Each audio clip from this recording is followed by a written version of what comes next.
Imagine a face carved in stone, staring out at you from 12,000 years ago, not painted, not sketched, but sculpted. In the silent desert hills of southeastern Turkey, archaeologists have uncovered something extraordinary: the first human face ever found on a T-shaped pillar. This is Karahantepe. This is the dawn of human expression. In today's video, we dive deep into this incredible discovery, what it tells us about ancient mind, belief, and our shared human story. Before we get to the face itself, we must understand where and when we are. Karahantepe, also spelled Karahantepe, lies in southeastern Turkey, in the Şanlıurfa region. It is one of a cluster of prehistoric sites in the region collectively known as Taş Tepeler, stone hills. It is often referred to as a sister site to Göbekli Tepe, the world-famous Neolithic sanctuary. The site was first discovered in 1997, but systematic excavations ramped up later. Since around 2019, the Istanbul University team has worked on the western slope and carved bedrock levels.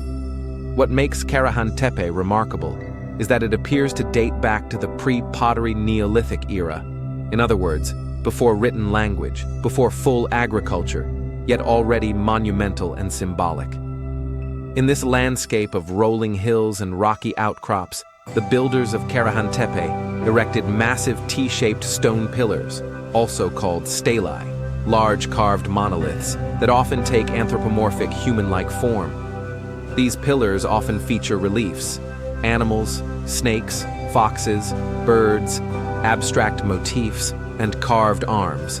But until now, no carved faces as part of the pillar itself. Thus, the recent find of a human face on a T-pillar is nothing short of revolutionary in this context. Let's turn now to the discovery itself, what archaeologists found, when and why it matters. In October 2025, announced early October, archaeologists working under Turkey's Ministry of Culture and the Taş Tepeler project revealed that they had uncovered a T-shaped pillar bearing a carved human face for the first time at Karahantepe. The pillar is about 135 centimeters tall, approximately 4.5 feet, and is carved from the same local stone used elsewhere on site. The face is abstract but discernible: a prominent brow, deep-set eyes or eye sockets, a straight, broad nose, sharp lines, angular jaw contours. Interestingly, this pillar was found in a domestic structure, not just a temple or ritual hall, with grinding stones and household implements, which suggests it was integrated into everyday life, not separated ritual space. Excavation director Necmi Karul, Istanbul University, says that the missing face element in the pattern of T-pillars has now been found, filling a symbolic gap. Until now, most pillars had carved arms, hands, garments, or animals, but not faces. This singular carved face is a new milestone in Neolithic symbolic expression. It demonstrates that the people who built these monuments had the cognitive capacity to represent self, identity, gaze, perhaps even consciousness.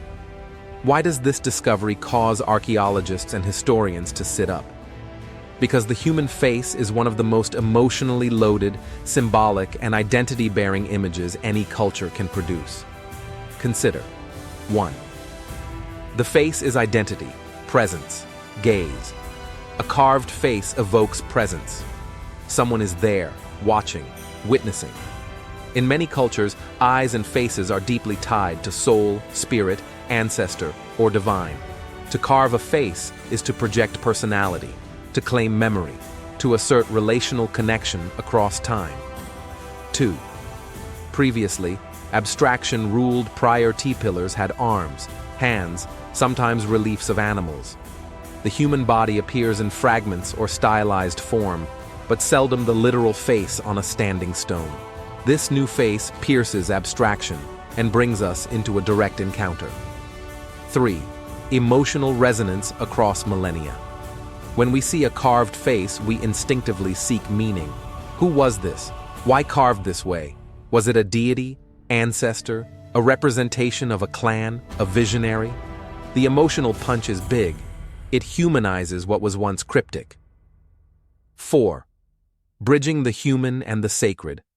In Neolithic contexts, the boundary between the mundane and the sacred is often fluid. A face carved into a pillar in a domestic building suggests the sacred is woven into daily life. The monument is not simply monument. It is an interface between people and what they held sacred. To grasp the full weight of this find, let's compare it to other known ancient human depictions and see how it ranks. In Göbekli Tepe, many T-pillars show arms carved on the pillar, often folded or holding animals, but no carved face on the shaft itself has been confirmed. There are other anthropomorphic statues and busts found at Neolithic sites, small stone heads, carved faces on reliefs, etc. But these are separate objects, not integral pillars. The presence of a face on a pillar is extremely rare globally in very early contexts. That is what makes this find stand out. Some prehistoric sites elsewhere have rock art, petroglyphs, carved heads, but often much later in time. In this region and era, this face is nearly unique. Comparisons also help us see that the people who built Karahantepe were not isolated. Their ideas share deep continuity with prehistoric symbolic traditions across West Asia. But the face pillar might mark a moment of new daring, new expressive ambition. As with all archaeological finds, multiple interpretations are possible, and caution is needed. Here are some leading possibilities, and where they succeed or struggle. 1. Ancestral portrait, honored ancestor. The face could represent a deceased ancestor, carved so that their presence remains among the living. Pros. Fits with ancestor veneration ideas, symbolic continuity. Cons. We don't know the identity, so maybe it is a generic face, not a portrait. 2. Deity or spirit presence. The face might be a representation of a god, spirit, or supernatural being, a guardian of the structure or household. Pros. Many rituals in early societies center on protective or tutelary figures. Cons. No direct evidence in textual record. Interpreting a face as deity is speculative. 3. Symbolic human pillar fusion. Perhaps the pillar and face concept is symbolic fusion. The pillar is human. The standing column is a stylized person. The carved face completes the metaphor. This matches the pattern. Pillars with arms or hands already existed.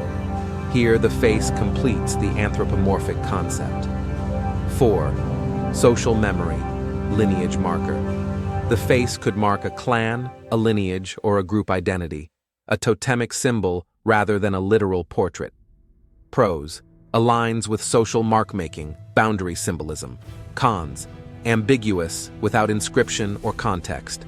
5. Artistic experiment, symbolic first.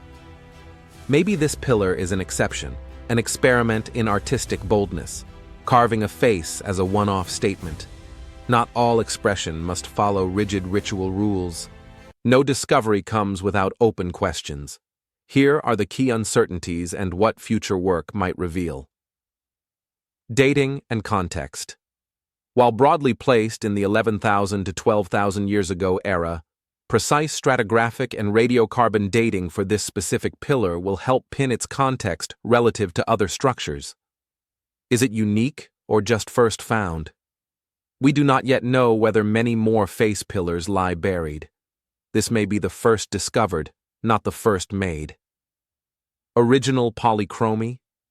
Did the face ever have paint or pigment?